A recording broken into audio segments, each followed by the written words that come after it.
बार फिर से Hindi voice over channel में स्वागत है। और टॉपिक की मैंने 2 क्लासें करा दी है, तीसरी क्लास है। तो चलिए शुरू करते हैं। 20 किलोग्राम की वस्तु को ज़मीन से 1 मीटर ऊपर उठाए रखने में किया गया कार्य है, कितना है? तो यह है 0 जूल। व्याख्या देखते हैं। किसी वस्तु को निश्चित ऊंचाई पर उठाए रखने में कोई कार्य नहीं होता, क्योंकि इस अवस्था में विस्थापन शून्य होता है, अतः कार्य भी शून्य होगा। टिप्पणी: यदि प्रश्न में पूछा गया होता कि वस्तु को जमीन से 1 मीटर ऊपर तक उठाने में कितना कार्य किया गया, तब उत्तर निम्न होता: किया गया कार्य बराबर बल गुणे विस्थापन।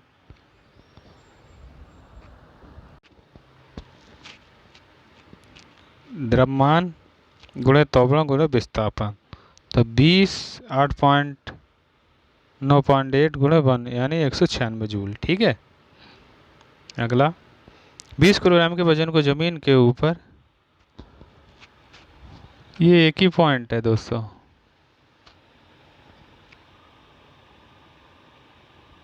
एक ही क्वेश्चन है। चलिए, एक लड़के का भार 300 N है। एक जमीन की दूसरी मंजिल जिसकी ऊंचाई 7 मीटर, एक चढ़ने के बाद वह वापस नीचे जाता है, तो वह कितना कार्य करता है? तो कितना कार्य करेगा दोस्तों?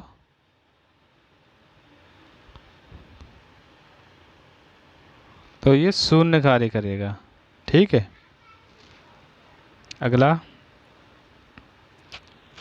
10 किलोग्राम के एक पिंड को 30 मीटर ऊंचाई से ले जाकर फिर उसी स्थान पर लाया जाता है जहां वह चला था, तो कार्य होगा जी का मान 9.8 मीटर प्रति सेकंड। तो कितना होगा? तो ये भी 0 जूल होगा। ठीक है।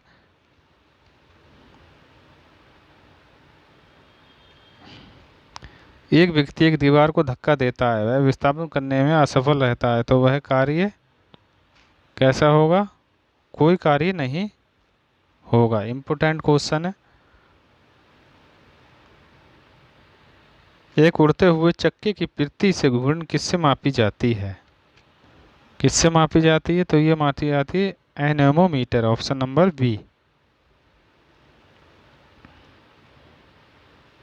एक घूर्णी फ्लाई व्हील का आरपीएम निम्नलिखित द्वारा नापा जा सकता है। किसके द्वारा?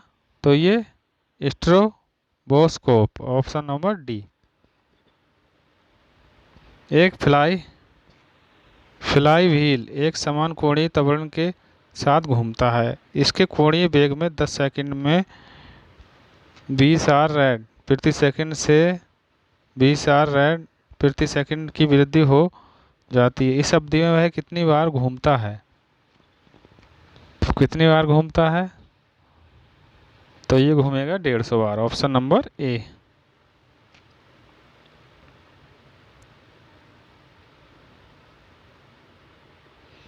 एम द्रव्यमान का एक 36 मीटर स्केल, इसके 2 सिरों पर बंधी 2 ऊर्ध्वाधर डोरियों से लटकाया जाता है। द्रव्यमान 2m का एक पिंड 75 सेंटीमीटर पर रखा जाता है। दोनों डोरियों में तनाव का अनुपात होगा, कितना होगा? 1:2। ठीक है दोस्तों।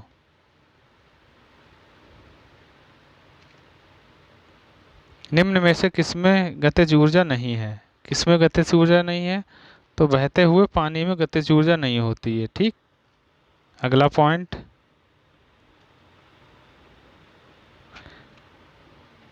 एक व्यक्ति पानी में स्थिर नाव के एक सिरे पर खड़ा है। जल प्रतिरोध की उपेक्षा कर दे वह व्यक्ति अब नाव के दूसरे सिरे की ओर चला जाता है और नाव पुनः स्थिर हो जाती है। जल के संबंध में व्यक्ति एवं नाव तंत्र के द्रव्यमान का केंद्र स्थित रहेगा, तो सभी स्थित रहेंगे। ऑप्शन नंबर डी ठीक होगा।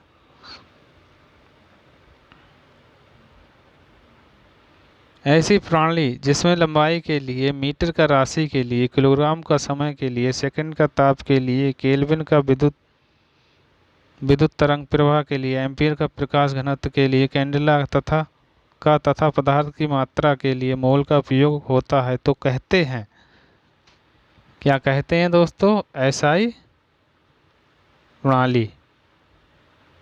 अगला,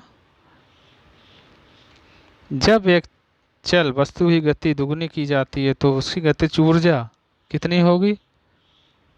चौगुनी बढ़ जाती है जब दुगनी की जाती है। ठीक है, जब एक चल वस्तु की गति दुगनी की जाती है तो उसकी गतिज ऊर्जा चौगुनी हो जाती है।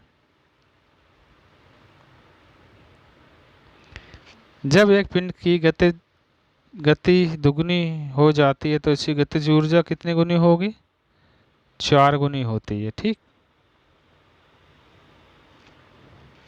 यदि किसी पिंड की गति दुगनी कर दी जाए तो पिंड की परिणामी ऊर्जा एवं प्रारंभिक गतिज ऊर्जा का अनुपात कितना होता है? तो 4:1 होता है, यानी 4 गुनी होगी। तो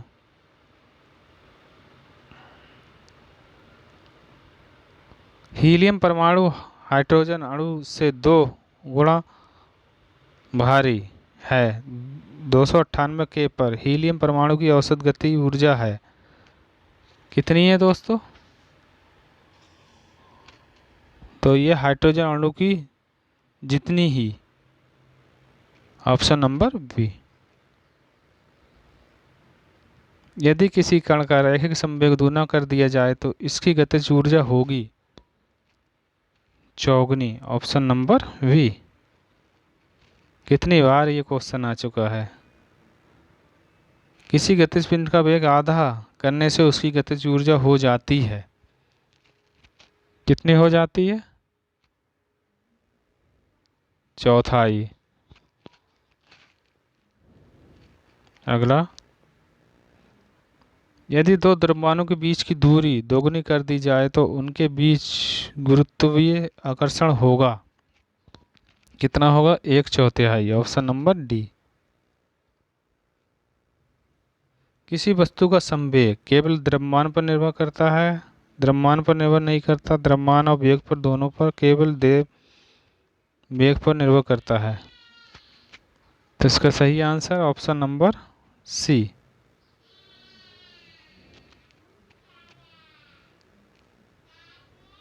पहला दर्शन में एक पेट्रोल इंजन को पहचाना जाता है। तो ऑप्शन नंबर स्पार्क प्लग द्वारा। Option number D. यांत्रिक ऊर्जा को विद्युत में परिवर्तन करते हैं। यांत्रिक ऊर्जा को विद्युत में परिवर्तन करते हैं विद्युत जनहित द्वारा। ऑप्शन नंबर डी, विद्युत जनहित द्वारा।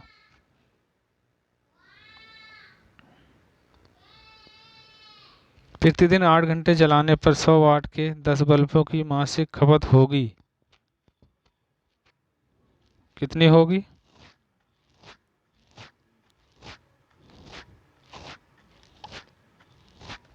240 मात्रक।